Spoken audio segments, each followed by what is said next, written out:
Our scripture today comes from the book of Isaiah. Isaiah chapter 9, verses 1 through 7.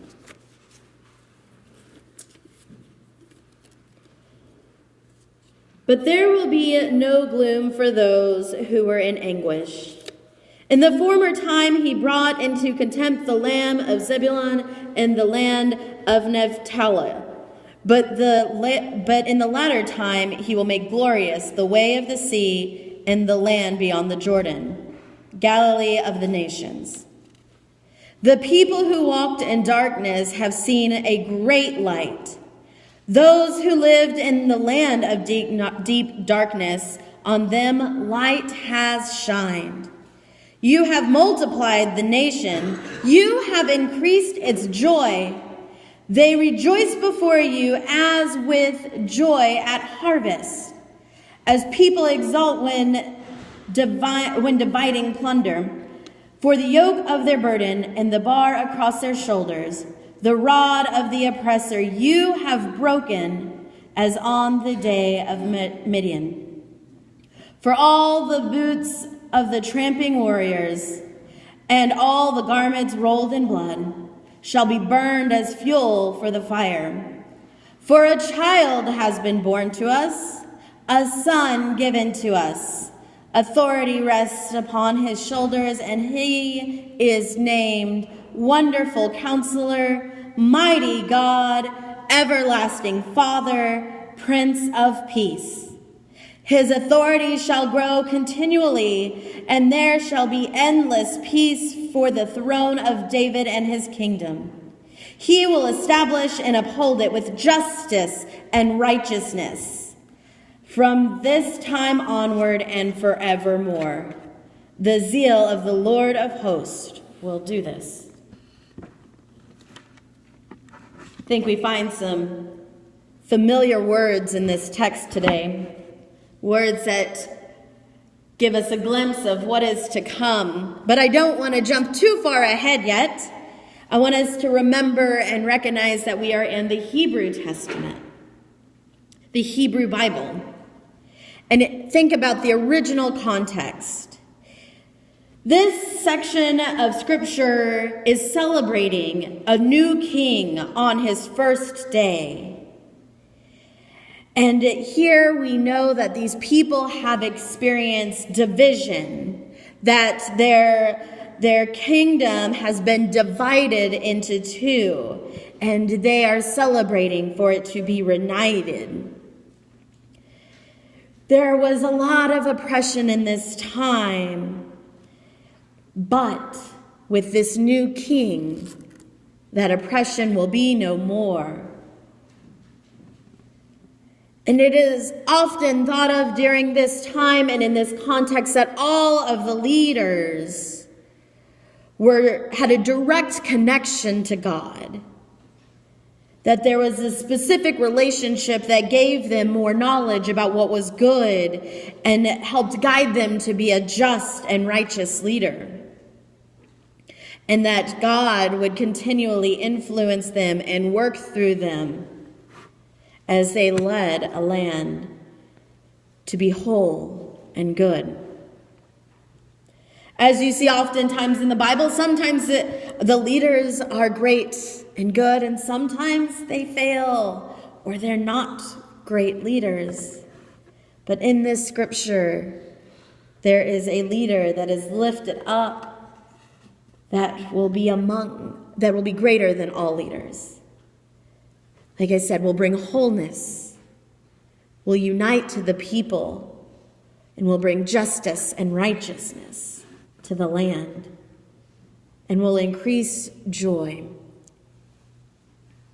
Now, we often read this scripture with our Christian lens on, with our Jesus goggles on, is what I like to call them, where we see that this is talking about Jesus. And for us, in so many ways it is. These are the names. This is the scripture that we turn to during Advent, preparing us for Jesus. We hear this scripture during Christmas time.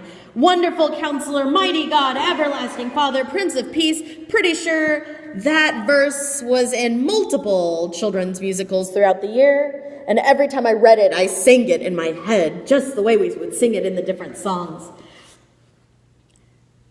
As we start to look forward towards Advent, as we continually prepare our hearts for the creation that God is calling us to be, we recognize the importance of embracing this goodness, embracing these qualities of a leader, knowing that Jesus is going to live this out, but then he is going to tell us we are to live these things out, that we are to get rid of the oppressors, that we are to create joy, that we are to be seekers of justice and righteousness. And that happens each and every day. Talked a lot about last week how kindness was what we were called to do. And kindness helps bring dignity to people and helps create a unique form of justice for people. This week, it takes it even further, I believe, by saying that we're all called to be leaders, not just passive participants, but leaders. Throughout our entire life, each and every day, we are called to lead in the goodness that is Jesus. Lead by sharing his love with one another. Lead by getting rid of the oppressions that are so prevalent in our society. And as we've talked about before, sometimes we just get tired. Sometimes we want to quit. Sometimes we just want to sit back. But that is not what we are called to do. We are called to live out this faith each and every moment of our lives. We are called to be leaders and embrace this message that Jesus brought us. During Advent, we spend a lot of time in the darkness, leading up to the light that is the birth of Jesus. Before Advent, it's really important for me, as part of my spiritual practice, to remember where the world is today, to remember what is pulling us apart. How are we living in sin? How are we creating division and brokenness in the world? And using that as a motivator to push through Advent, to know what is coming, to know that God is changing the world continuously and that there is new life.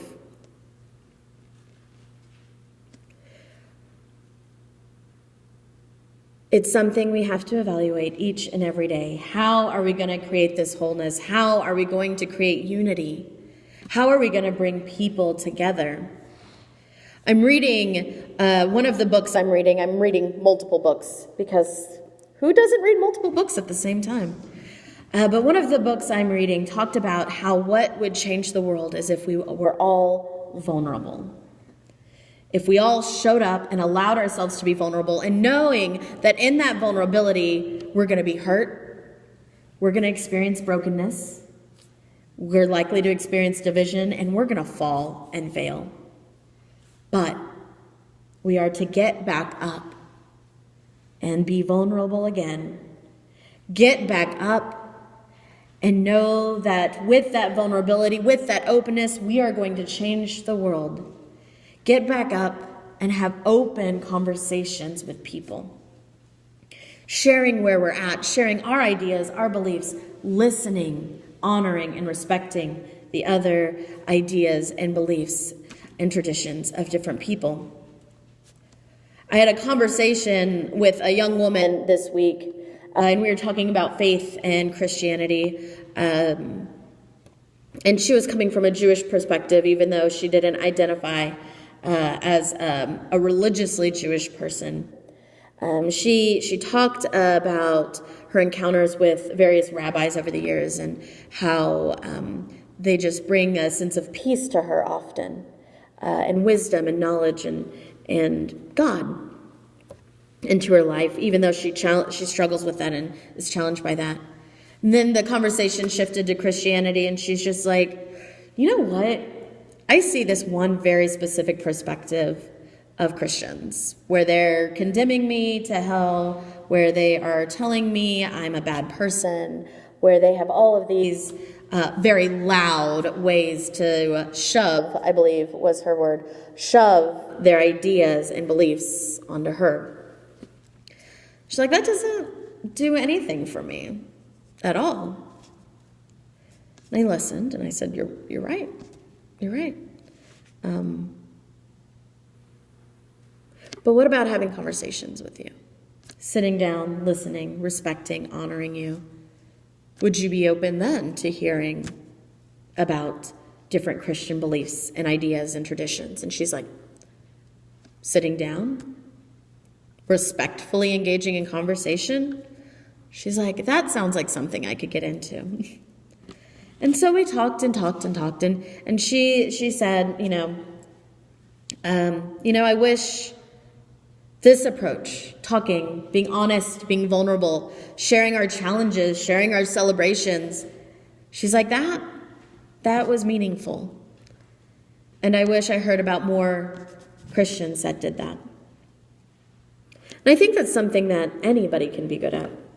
It takes some work to being vulnerable, I believe, takes a lot of work. That's not my spiritual gift, is being vulnerable. I have to work at it, to be open, to sharing who I am honestly and authentically. Because it's a lot easier for me to build up walls, to say safe. So that way, if I fail, I'm not going to fail as hard because that wall's going to hold me up. But I work daily to be more vulnerable, to be open, to knowing that if I fail and fall, I'm going to be flat on my face. But at least I was vulnerable and open. And I shared myself, I shared my faith, I shared my knowledge and love of God with others. And in those one-on-one encounters, we can change the world. In those one-on-one moments where we listen, where we share, where it's an equal exchange. In those moments, we are kingdom building. In those moments, we are embracing what Jesus did and living it out. So many of the things he did was having conversations and dialogues with small groups of people, with large groups of people as well, but also one-on-one. When he met the woman at the well, it was just the two of them. And then she went out and she told everybody she could meet about the good news of Jesus. That changes the world. That creates a place of joy and of love. That is embracing that leadership and taking the initiative to engage in conversations. Taking that opportunity to be vulnerable and share yourselves with another person. This world is not always good. This world is filled with brokenness, division, hurt and pain, fear and anger. But we are called to embrace these leadership qualities, to embrace them and live them out as Jesus has taught us, to get rid of oppression, to seek joy, to be seekers of justice and righteousness.